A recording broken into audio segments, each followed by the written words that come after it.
This is the Power Producers Podcast, where we are refining and redefining the sales game. Rule number one is you have to believe in yourself. You're the only one who doesn't think you belong in this appointment. The prospect has already validated your existence by scheduling time with you. Get it through your head you belong here, go in there, crush it, and close the deal. A place where sales professionals can come to learn from other sales professionals and thought leaders that have mastered their craft. The difference between a good salesperson and a best-in-class salesperson is only 2 minutes.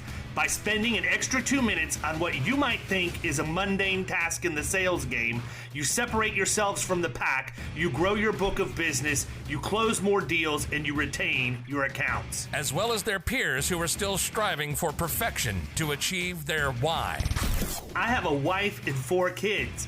Failure is not an option. Real sales professionals, real stories, real results. Are you ready to feel the power?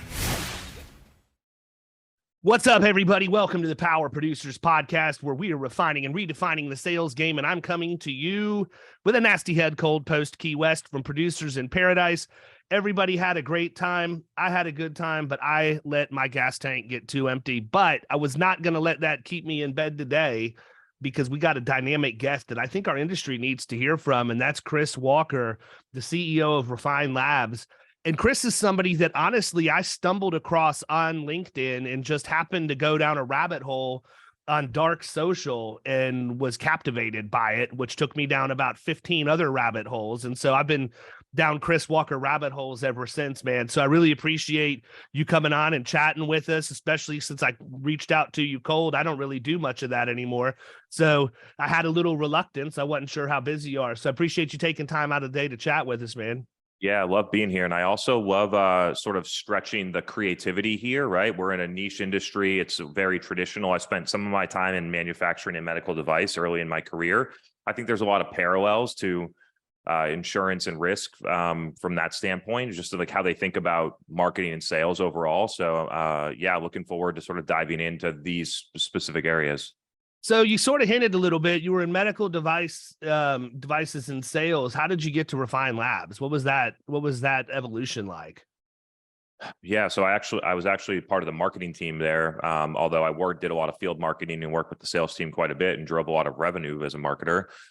After that stint, I looked back and realized, hey, like I had a bunch of freedom at this company. I had 2 years. They didn't have high expectations for marketing. They didn't have any MQL target. And I was allowed to build the marketing engine the way that I thought made sense. 2 years later, the company was going for an IPO, highly successful. The marketing engine was working. And I looked out in the world and said, wow, like when I started with a blank slate and didn't look at what everyone else was doing, I built something way different than what a normal company would do. And I recognized that what I had built was very unique. And so I took those insights and decided to start helping companies at scale rather than as an employee, as building a company that helps a lot of companies at once.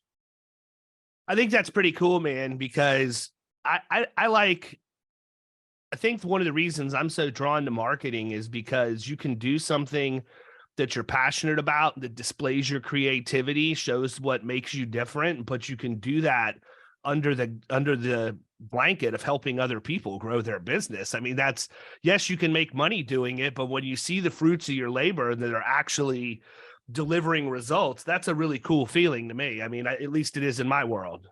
Yeah, and it's just using the tools available in the way that human beings get information today, using the exact same thing when you went to the PTA meeting and you would go and knock on doors and you would have you would go to networking dinners and you would be the speaker, or you would try and get at this awards conference. You're doing all these things that you would do in person, one-to-one, and now taking that in a way that you can do it every day digitally, get a same or better touch point with customers. And I think it's just it's a huge opportunity. I've proven it for myself and my business. We help a lot of companies prove it. You've seen success stories all over the place. We as consumers, as you look at your individual self as a consumer, you use the tools. And so it's crazy. It's crazy when I hear people say, like, have a 40-year-old tell me that their customers aren't on TikTok when they use it. Right. Yeah. I actually had that happen to me. I was speaking at an event in Missouri and we were talking something about Google ads or whatever. And the guy said, that doesn't work. People in the country don't use Google. And I said, what?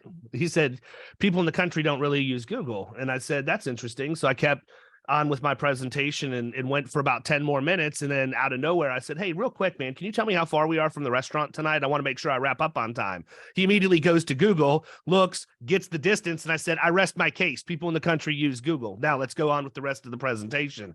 But, it's interesting because I think that there's a lot of that in our industry specifically, because Abe, you can speak to this. You were definitely, I'm 50 years old this year. So I'm one of these guys that's caught in between. And I think it's really a valuable place for me to be, because when I went to college, we had no internet. It was getting developed. We were just starting to get floppies and CD-ROMs in the mail from AOL and Netscape and Prodigy. And then email became a more mainstream thing. So I think one of the benefits that I have from a visualization standpoint is I've watched how all of this stuff has been built and grown. So it makes it easier for me to recognize trends that I think are going to take off, moving forward. But I'm interested in your input, Abe. You're half my age. Yeah, I've been kind of surprised to see how universal these platforms are. To me, it's less about the platform and more about what's actually getting put out there. And you see it, depending. I know people that are in their 60s and 70s that are on TikTok. It's more about the content itself that seems to resonate with people. Yeah, I've always said, Chris, if you're consistent in putting out good content, your audience will always find you regardless of what platform you're on. That's why you have to, in my opinion, and certainly you can correct me if you think I'm wrong, but that's why I feel like you need to figure out how to tailor your content for each one of the platforms. I'm relatively active on LinkedIn more than anywhere else, I would say.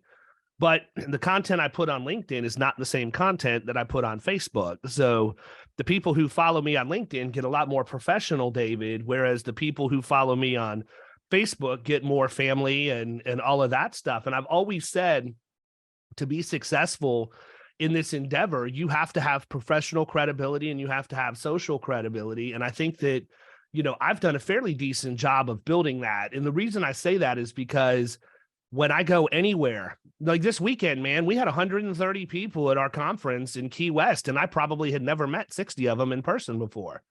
But yet they come to the conference, they spend a lot of money to get there.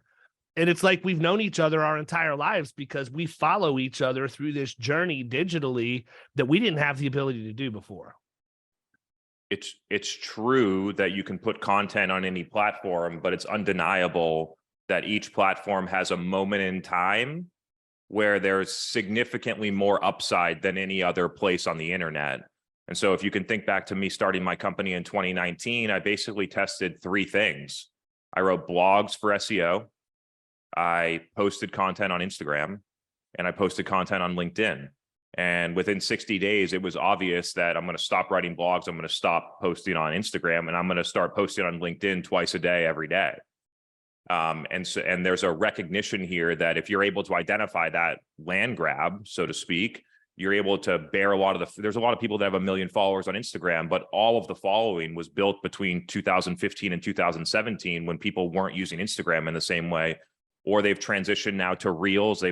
Instagram launched a new feature like Stories or Reels, and they're able to take advantage of a platform shift. And so I think there is a value in being selective between the audience, the platform, and then the content type and medium that you're putting in. And if you can find a match on that, I found a match on video content, short form video content on LinkedIn in late 2019, and I've continued to use that as the main driver of my company. We've expanded now, so now we're active on about five platforms on a weekly or daily basis. But if I had done the exact same thing, and instead of going all in on LinkedIn, I had gone all in on writing blogs, there's no way my company would be this big. There's no way you would have noticed me and invited me to your podcast. There's no way super talented people want to join my company. There's no way the biggest companies in the world want to be my customer. And so I think I want to enunciate that point. And I was talking about it in 2019. I was telling people, hey, it was August 9th, 2019, where I fully committed to that platform 100%. And a lot of people, quote unquote, saw the opportunity. There's very few people that really executed and capitalized in the same way that I did. And so being able to recognize that opportunity and then take advantage of it, I think is a key thing that can drive accelerated success. So why do you think that you've been so successful on LinkedIn? Granted, you've got your content tailored for it. You've been consistent, but the biggest thing that we always hear, or I hear, Abe, I'd be interested in your 2 cents on this too, is, nobody wants to go to LinkedIn anymore because there's too much spam on the direct messages and everything else. Where my perspective is, if you're really good, you're going to stand out even more when you've got a bunch of people doing a crappy job. So if you are genuine, sincere, authentic with your content and consistent in getting it out, I think you're going to bypass all the stuff that's turning people off. And I think LinkedIn as a platform, I have no statistics to back this up, so I'll just go ahead and throw that out there. But the feel of it is it has way more velocity than it did, 5 years ago, 10 years ago. I feel like enough people stayed committed.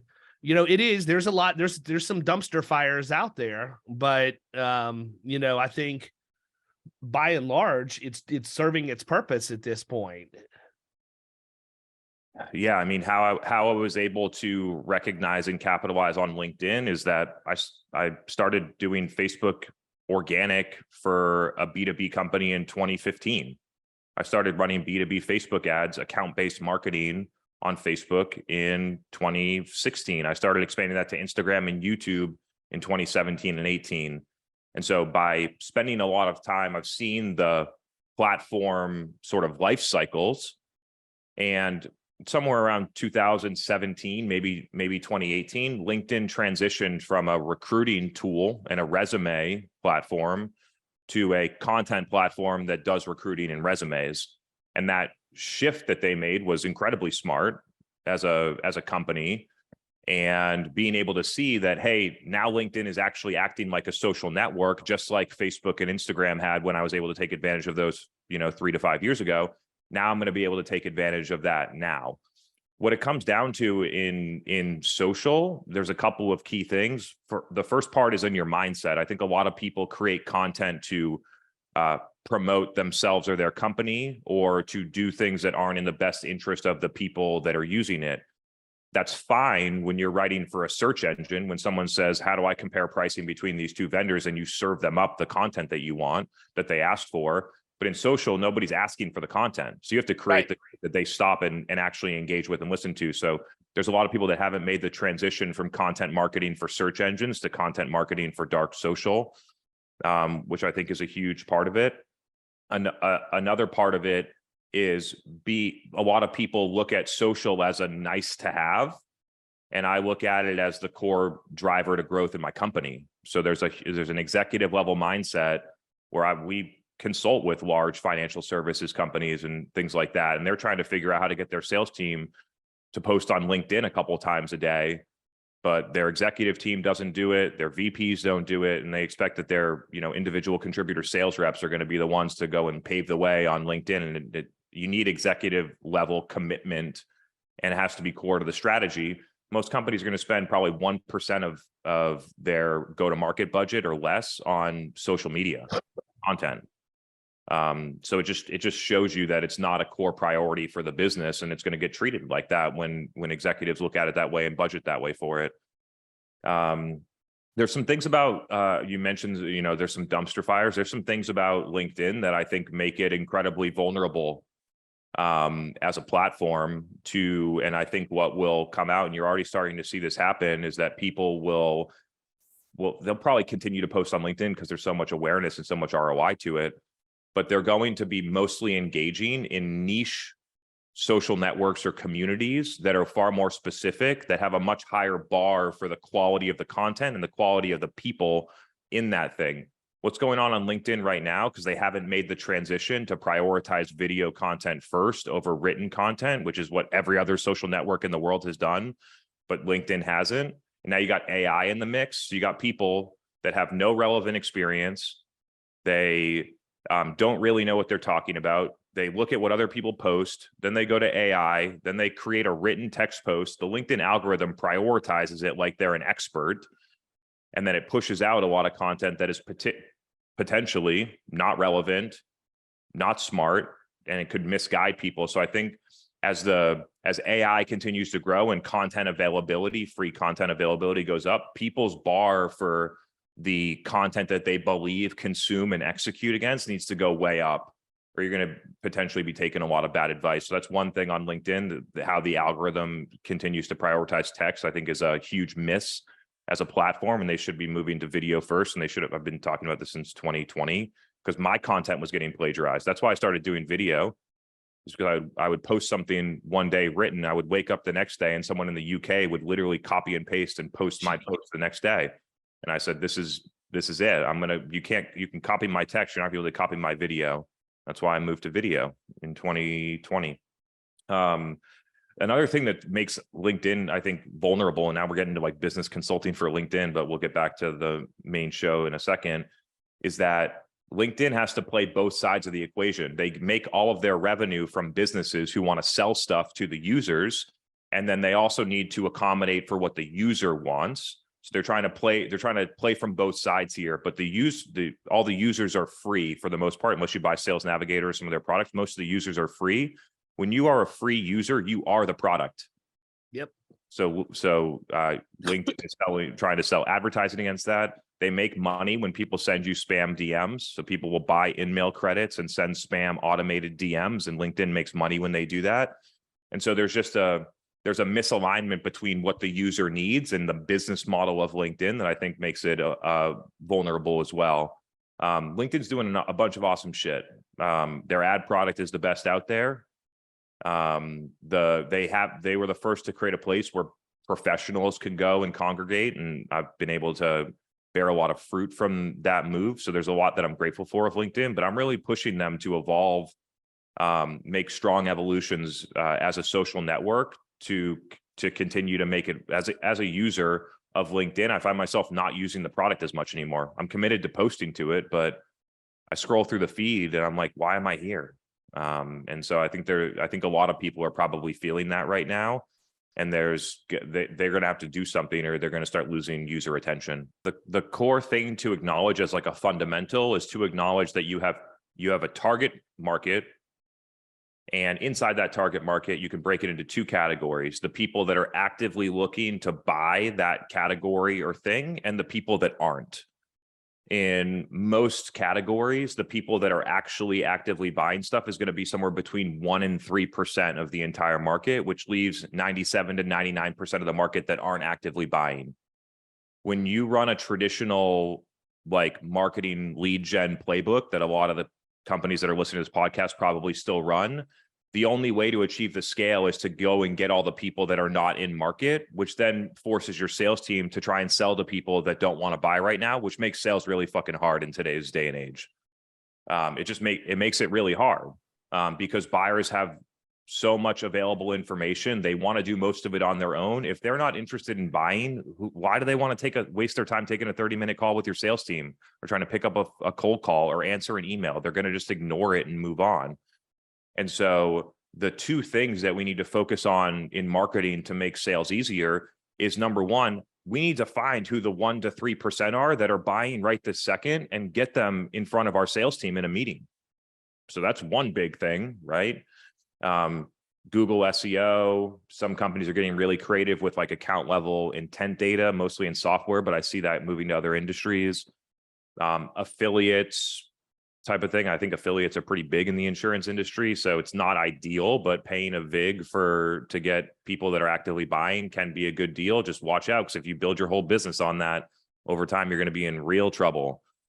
So you got that type of stuff to find people that are actively buying, and then get them in a meeting with your sales team to try and close them, because they're looking to buy what you sell.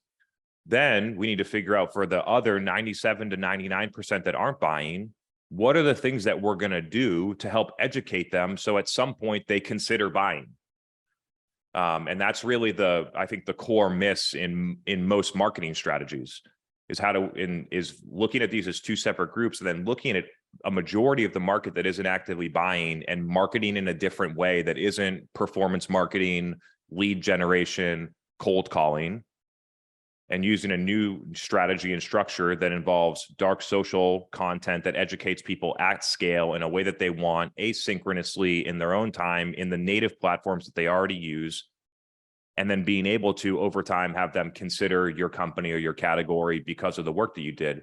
And it's a really interesting thing when you educate a market or even down to one person about something, and then they decide, hey, I really want to buy insurance. Susie's content taught me all about insurance. Who's the first person that she's going to call when she needs insurance? She's going to call Susie or Susie's company and be the first to consider. That doesn't mean that you're going to win the deal. If your product sucks, if your pricing isn't there, if it's more competitive, doesn't mean you're going to win every deal, but you have a leg up as opposed to being the third company that they're considering, that they just found on Google when they decided they wanted insurance. So I'll tell you something. This has been an interesting thing that I've gone through over the course of the last year, because the group that I just had the conference for down in Key West is an online ecosystem that I built to train middle market producers how to sell more effectively. But we built a social network component into it. So essentially it's like an whole online ecosystem that's there. And I do post a lot of stuff that helps people who are technically my peers or competition, quick tips, tricks, whatever, to help them in their sales approach. And probably 6 or 7 months ago, I started getting 2 or 3 direct messages a month from CEOs and CFOs of who would be my end client that just said, hey, we're watching the stuff you put out. It's good. We're not getting that from our existing agent right now, and we want that. Do you write in our state, or do you have somebody who you teach to do things the way you do that writes in our state? We would love an introduction, because we're not getting what we want to get. And it seems like you've got it. And that just blows my mind, because the content was never developed for them. It was developed for producers to consume and then take that sound bite and go out and implement it and actually move the ball down the field a little bit. But it goes back to why I said the audience always ends up finding you in some way, shape, or form if you remain consistent, because that's actually my real audience for, my non-side hustle job.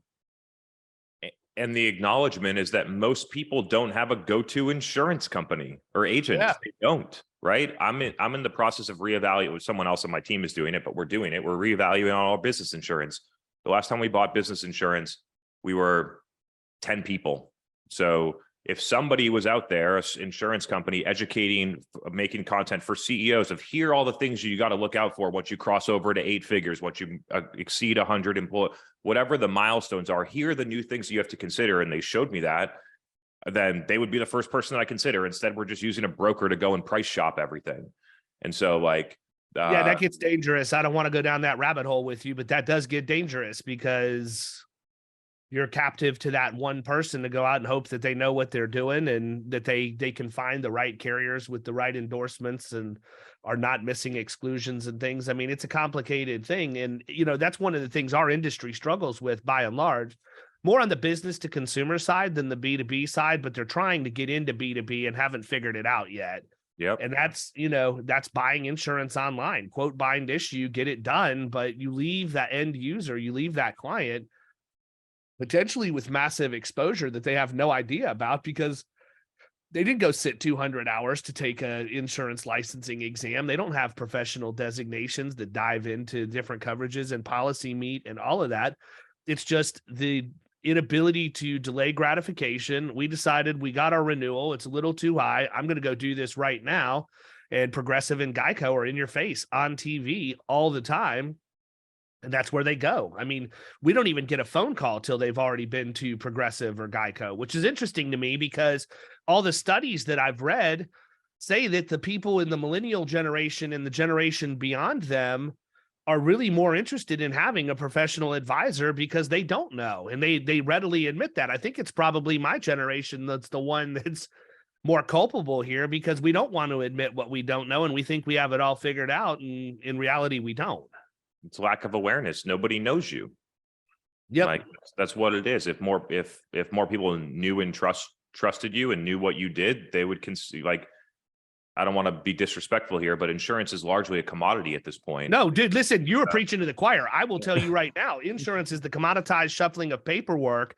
And when I'm in doing a deal, we're focusing on total cost of risk. We're talking about claims inside of deductible and self-retention layers that are out of pocket, or a business decided they're just going to go ahead and pay for that fender bender and not put it on their insurance because they think they're controlling rates. Certainly they do buy insurance for certain things, but at the end of the day, it's, do you have a return to work program for workers' comp to reduce the cost of injuries, which are affecting your experience modification factor and subsequently driving up rates? Sounds really technical, right? That's not something that the average consumer is going to really be able to understand, and you do have to get educational information out like that. But when I'm at the closing table, the insurance piece is represented as the funding mechanism for people to use cash they're already spending on a product to buy my value proposition, which is all of the stuff they need to control cost, but they're not going to go out and buy one off. So the tech stack that I have in my agency is extremely abnormal for an agency my size. We do about $4 million a year in revenue. That's a good sized agency to a lot, but it's not huge by any stretch. The average agency in the country, out of the 40,000 or so that are out there, are $500,000 or less in revenue. Just to give you some perspective, it's, it's the people. Yeah, it's the people that we used to go into with our parents to have them do the annual review of insurance, and you'd sit in the lobby while the receptionist is smoking a cigarette. Like, I mean, that's what I grew up with. But by and large, it's pretty uncommon, if you're not a national player, to go in with a suite of software products for claims management, certificate tracking, and all of the other things that we do, and give that away as part of the value proposition, knowing that we've been able to put that stuff in place in a way that is affordable and scalable. And that's how we've gotten to 4 million. I mean, we started 7 years ago, this July 1st. And I mean, the agency started in the dining room of my home that we converted to an office. And after 18 months moved in here where we're at now. But, it's been a grind, man. And the content creation piece and just the consistency and making sure that it's good information is a grind in and of itself. I come from the grocery industry. I ran grocery stores for 10 years before I got into insurance when I was 30 years old. So I think one of the reasons I'm captivated by the dark social conversation is we lived in dark social. Like, that's what it was. It was, hey, the conversation at the kid's birthday party, or you're sitting in the bleachers at Little League and people are like, man, did you go into that store? That place was filthy. Well, we just lost 6 people that were within earshot of hearing that, had no way of measuring it. And I think it's kind of naive to think that type of behavior went away just because we have social now. It's probably more prevalent than ever. It has massive scale. Now, instead of just at the Little League game where 4 people hear about how your grocery store sucks, now someone's going to post that on Facebook and the whole town's going to know. Right, exactly. It's crazy. And people use that as a weapon. Social's been weaponized by pissed off consumers to a certain degree. You don't see it. Channel. Yeah, for sure. Mainly Twitter, but it happens in other places too. I want to get back on the affiliate thing for a minute, because I think it's super important and there's a lot of parallels here. So affiliate, like insurance, you're paying per lead, whether that's in B2C or a B2B move, right? So just for your edification, I own a portfolio of e-commerce sites that's all affiliate-based revenue. So I know affiliate revenue streams pretty well. Yeah, and so by my own standards, Chris, probably not by yours, but by my own, I'm pretty proud of myself. You can have it in insurance. They have it in real estate, right? Like Zillow goes and buys the Google ad, gets you the lead, then sells you back the lead for $200, and they give it to everybody, not just you. You have it in medical device and manufacturing companies in a exclusive distribution model that a lot of companies use, where you don't control the experience to the end consumer, or you're not directly in contact with the end consumer. So you're vulnerable to whoever's sitting in the middle, being the middleman between you and the customer. So when demand's gone down and the companies that had this like CAC machine going for Google ads, and all of a sudden demand goes down in the category, Google ad click prices stay the same or go up. And all of a sudden the math doesn't work anymore, where they used to be paying $99 for a meeting and now they're paying $350, and the whole thing breaks. And so if you're overly invested in an affiliate channel where a lot of your revenue comes from, and you're not focused on a direct channel directly to the customer to get business directly to you, over time, those affiliate prices almost never go down. It's going to keep going up. There's going to be more competition. It's going to put more pressure on your margins. It's going to put more pressure on a lot of areas of the business. So like in 2014, I worked for a manufacturing company, and we sold through exclusive distribution in the US for certain products, and we OEM'd other products and things like that. And I'm looking at the stuff, and it's like these people are literally, they're not out there selling our product. They're taking orders from people that if the people could buy it online, they would just buy it online directly from us. And we're giving them 40 points to sit in the middle and do nothing. And that's whether it's distribution, being overinvested in distribution or affiliates, there's a lot of parallels here to basically not being able to control your own destiny. And it's weird because as people grew up in business in the year 2000s, that decade, having distribution was the only option. You weren't going to buy TV and radio commercials and build a full scale direct selling team. Now you have inside sales. Everything's happening remotely. There's a lot of e-com. Social exists. You can get to consumers for very inexpensively or free in some places. And just the whole dynamics have changed. So a lot of the sort of business best practices to have distribution and things like that, I think, are starting to really go out the window, and almost everyone should be primary direct to consumer. Yeah, I think that one of the things that changed the landscape of the affiliate marketing is the rise of, and I don't want this to sound wrong, so it's not a sexist remark, it's a title, but the mommy blogger, right? The mommy bloggers got out and found out that they could go share deals where they're going to get a percentage or they're going to get a cost per acquisition. They learned about AdSense and how they could have display advertising in the sidebar and the header and all of that stuff, and literally created almost like a personal shopper site for people where they're going out finding the deal and they're just getting a death by 1,000 cuts when they sell stuff. And I mean, I can even remember, man, back in the old days, and this goes back, one of the reasons why we have the e-commerce piece is because of my experience in grocery and teaching people how to save money on groceries, take that cash that they save, deploy it over to their debt load and live a debt-free lifestyle.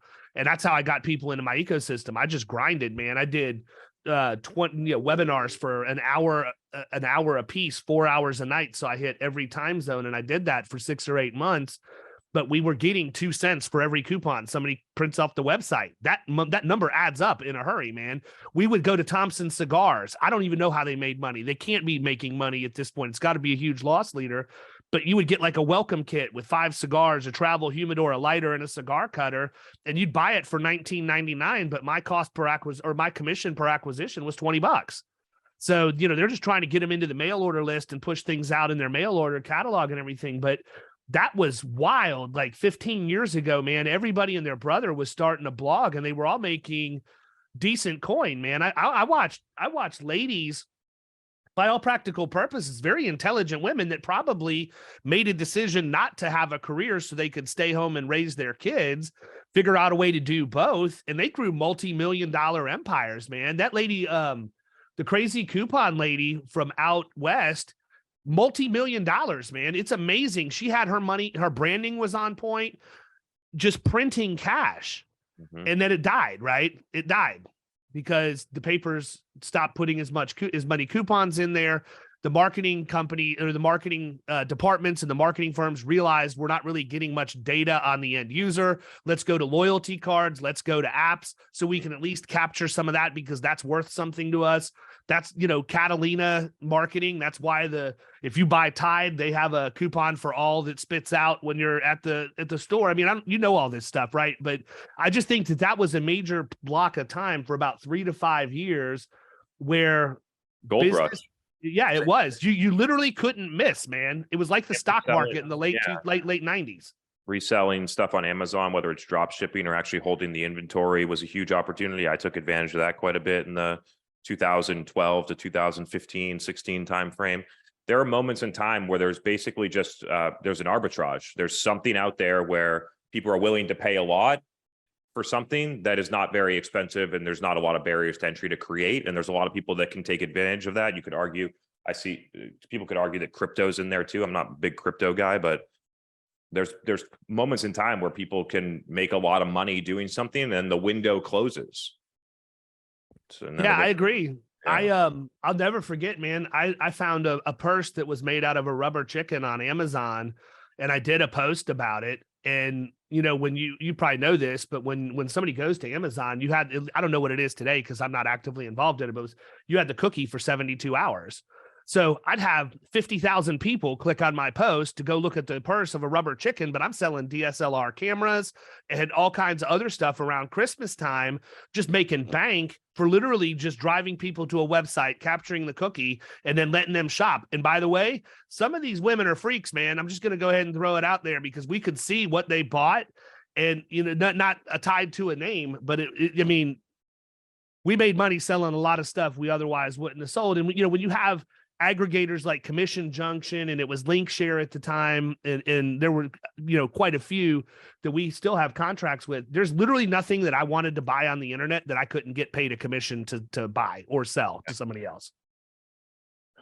I know we might be coming up. Maybe you have a roadmap. If not, I would love to sort of answer a couple questions you think would be most valuable for the audience. Yeah, absolutely. I took up on the affiliate sort of tracks. I wanted to get that thing in, but we can get back to what people really want to hear, I think. Yeah, I think maybe just talking a little bit about dark social and how you approach it. It's interesting to me. We have a custom build out of HubSpot in my agency. That's what I run the agency off of as a CRM. And so we do lead scoring. We get a lot of data that comes back to us that tells us people are consuming our content, where they're consuming it, how long, all of that. But you're not going to get that with dark social. So talk a little bit about that. Maybe even just explain what dark social is for the audience, because I don't even know that we've defined it yet. Dark social, 20 years ago, someone could, if someone liked or disliked a product, they could tell the three people at the Little League game. Yep. Otherwise known as word of mouth. Dark social today can happen at scale through the maturity of the internet, through social networks, content platforms, private communities, third-party events, traditional word of mouth, and other forms of communication that don't get tracked by attribution software and don't create intent data is basically the full definition. And so the difference here is that there's a lot of other, it's still kind of is in what most people would consider the category of word of mouth, but it acts very differently when instead of me having to text you to tell something, I can put it on Twitter and then 1 million people see it, or 100,000 people see it, or even 50 people see it. There's so much more scale to it and so much more awareness that didn't exist. And another thing that's happening is that consumers over time, they always have trusted their peers in making decisions more than things like affiliate blogs, vendors, and other things. So they would trust more a recommendation from their friend on what soda to buy than what's being advertised at the grocery store, for instance. And so they always have trusted their peers more, but now they know how to get to the people that have the information to decide what to buy. And so they know someone could shoot me a DM and ask me, hey, what type of thing should I buy for this? And I'm going to give them an answer. And the company that I recommend will never know that it came from me. Will think that it was because of their SEO strategy of why they got that customer. And so there's a huge mismatch here between how companies measure the success of marketing and revenue generation versus what's actually happening in real life. And so what they measure, they think these types of things are working. Typically the things that are easiest to measure, SEO and SEM, email marketing, affiliate or review sites or other type of aggregators, versus what's actually driving the impact to create the demand of why the consumer actually buys, which is word of mouth, podcasts, social networks, third-party events, things like that. And so now that we're sort of level set on the fundamental change that's happened, that there's way more scale to word of mouth, and we need to be able to figure out how to put information into the places that people use so that it gets consumed, liked, amplified, shared, discussed, all of these different things that people are doing. A couple of the strategies that I've used from the beginning is that I basically put out the information on LinkedIn that companies pay me $10,000 for a couple of hours for. So I'm basically offer, whether it's in this a podcast format like this, I do a lot of live events where I offer free consulting. I record the free consulting, and then I put it out on LinkedIn. to be the best information that people have from someone that's credible and relevant and actually is in the work with 200 companies, so I know what I'm talking about. And so the business that I built underneath it allows me to get all the insights from all the companies that we work with, and then be able to bubble up those insights to what's happening at the macro level or the industry level or the buyer level, and then communicate to the market what are the patterns and things that I'm seeing that other people don't see because they just don't have the same vantage point as me. So I'll tell you what, man, that actually parallels a lot along the lines of how I'm pushing Florida Risk forward. And that is, I agree wholeheartedly. I think benchmarking and keeping up with the Joneses and FOMO is a huge thing. Maybe not necessarily the angle you were going, but where I'm heading with that is I don't want to just be able to take a prospect and benchmark them against a national average. That's a huge data set. It's credible, I'm sure, but what I want to be able to do is take that same data, calculate the performance and results from the people that are in our agency, capture where were they when we started with them, where are they at 3 years, where are they at 5 years, and then benchmark a new prospect against that. Because I think it captures people attention more. Just the same, I've got all the loss data on my book of business. I've got the premium volume. I can calculate loss ratios and everything else, just like you can take marketing data and use that for your insights. I think that it makes it a much more powerful conversation when you're going to someone who's paying too much for their insurance, but it's due to the risk profile of the account or the loss performance, and you can show them in black and white data and say, but it's okay.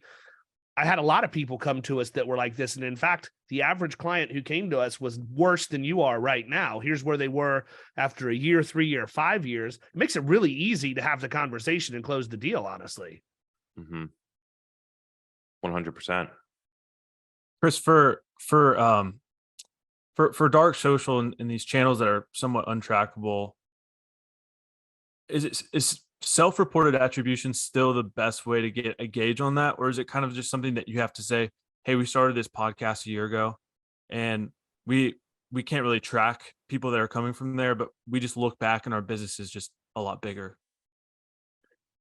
So the insight for me here, and I'll tell a little bit of a story so that people will get this, is that there's plenty of ways to collect information directly from your customers so that they tell you what's working and what's not.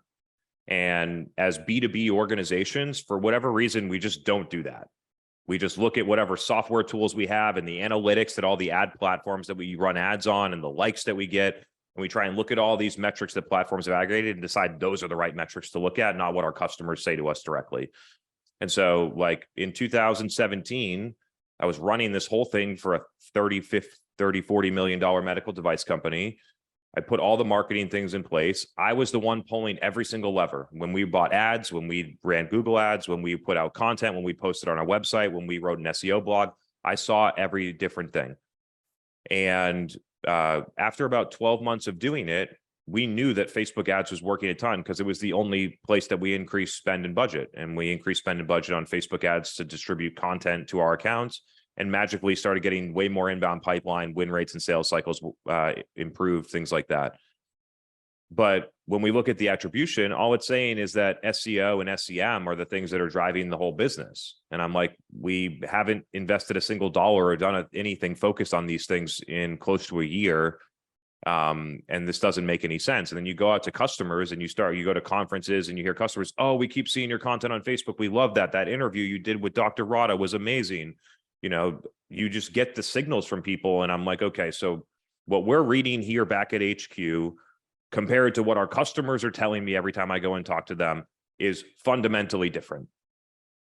And which one are we going to believe? And it's crazy. Most B2B companies are like, our customer must not remember the right thing. That's literally what people say as an objection when I say implement self-reported attribution. The customer probably doesn't remember what touch point. It's like, well, they remembered something. And that's more value. I just place way more value on what the customer said versus what a software tool says that is just looking at collecting information. And so I think self-reported attribution is a easy, simple, free thing that you could put in place and have much better insights in less than 24 hours. It took me about 10 minutes to put it on our website in 2021, and we've never looked back. Super simple. Meanwhile, a company's go out and going to buy a marketing mix modeling software product for $250,000, spend 6 months implementing it, and get nowhere. And so it's just like, it's crazy how people look at these decisions and say, oh, self-reported attribution isn't good enough, but we're going to go and invest in these tools that have huge fundamental, obvious limitations as well.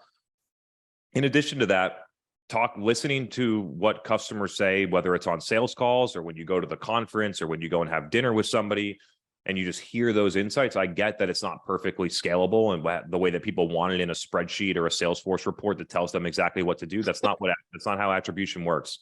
And we're not going backwards, and it's never going to get like that. And so being able to ingest qualitative information from customers, take the qualitative that you can and convert it to quantitative and help make decisions and piece things together, I think is a massive opportunity, and I would consider a current best practice when it comes to dark social or measuring demand creation for any type of B2B business. So listen, I want to be respectful of your time, man. I know that you're busy and we're running up on an hour, but I've been sitting here not ignoring you. If you see my eyes go to my other screen, I'm literally emailing prospects for you in real time. So I wanted to give you a second to maybe just articulate for our audience, who is your ideal prospect? Who is Refine Labs best suited for? Because I've got a short list of about 5 or 6, large companies in the insurance industry that I know need help. And I'm happy to make those connections, but I want you to get it out there because of dark social, I don't know who's listening to this. There may be somebody that's an even better prospect for you that I haven't personally connected with yet. Yeah, we typically find the most success with growth, what most people would consider mid-market segment or enterprise segment companies. So that could be somewhere between 300 employees and above. We work with companies like IBM and Teradata, so it's not like there's companies that are too big or too complex for us. And we also have a ton of success with what we call single product, single market, or platform software or other things. We have a couple companies that are customers in the financial service industries. I think the 5th and 7th biggest insurance providers in the US are customers for specific business units or segments as well. And companies that have leadership, whether it's on the marketing team, the revenue team, the CEO, or ideally all of them, that are recognizing that the way that they are doing go to market needs to shift. And the first place to shift is marketing, not sales. And so I think that there's companies that are aligned to how the world is shifting and are looking for help. I think that we're best positioned with our unique perspective and how we deliver to help companies transform away from sort of like an outdated go-to-market to something that's a lot more modern, focuses a lot more on dark social, while not completely ignoring traditional channels that still have upside, like review sites, affiliates, SEO, SEM, and others. I would definitely tell anybody go binge Revenue Vitals. That's what I did for at least a good 3 months. Like, it was on so much on our TV from the YouTube recordings that my wife kept asking me who that was. But just kind of a question about that. I would not fall into probably your ideal prospect, but you're one of the companies that there's almost like this, and I don't know how to describe it, but there's like this appeal to where if I ever became large enough where it made sense, it would almost be like a flex to work with Refine Labs. And you kind of see this with marketers like Metadata. That's one of that I've heard of. These marketers almost having like this dream of working with them when it makes sense. Is that intentional? Is that something that you can craft, or is it just random? It's hard. It's hard for me to tell, but I would bet it's because you've gotten so much professional value from the information that I've given out for free that you almost feel some level of like guilt to work with us. I don't know exactly. It's an interesting psychological thing to think about. Additionally, like some of the fastest growing, best companies in the world work with us and get incredible results, like Clary. I don't know which other ones I'm allowed to name drop, so I'll stop there. But there's some of the best companies in the world, highest profile, raised a bunch of money, great valuations, great unit economics, just overall great leadership, good companies have had a lot of success working with us. And so I think that other companies would aspire to do that. And when I set out, it's crazy to see this starting to come to life. But when I started my company in 2019, I had 1,000 followers on LinkedIn. There was 0 companies that wanted to work with me. I had 1 customer that was on a $100 an hour contract. And what I said is that we're going to build a new way to do marketing and go to market. And the biggest, best companies in the world, they're going to come to us to solve these types of challenges. And now here we are 4 years later.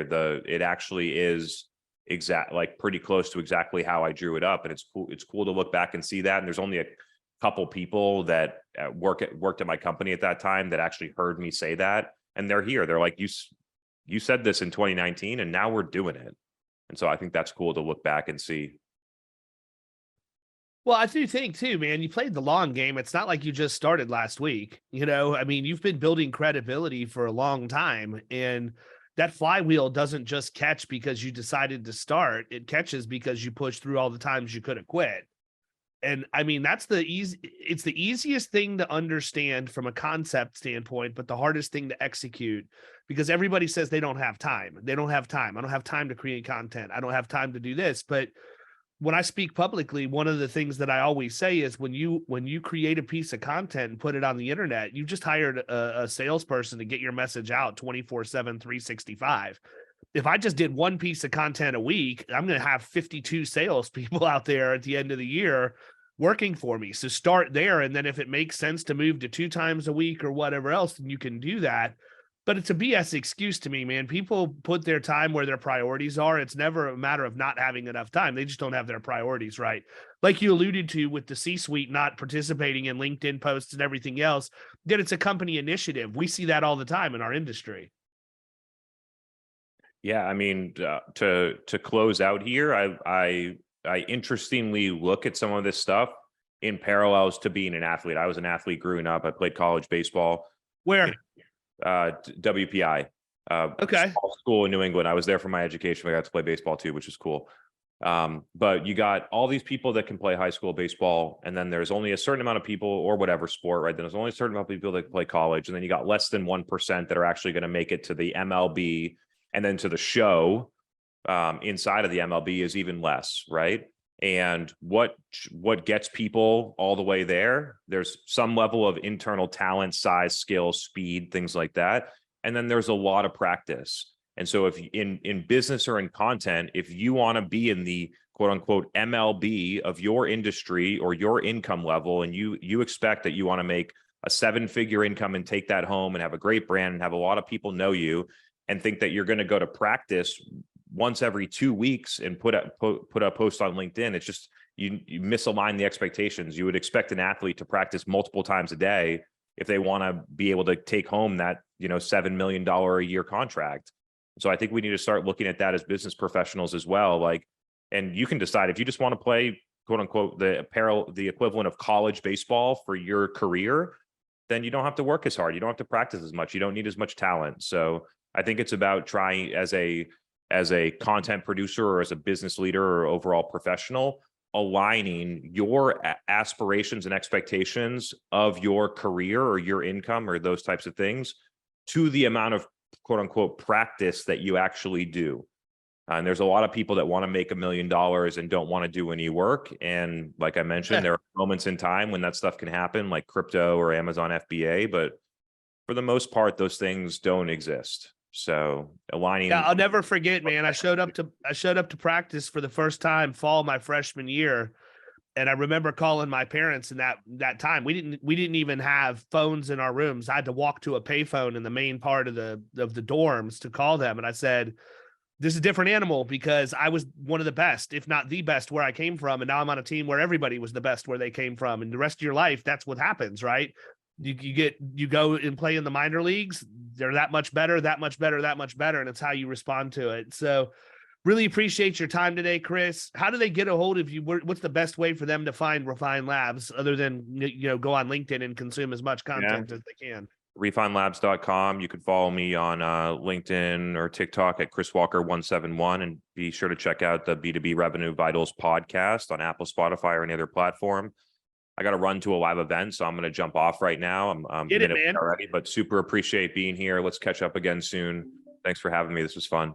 Absolutely. Take care, brother. See you See ya. soon.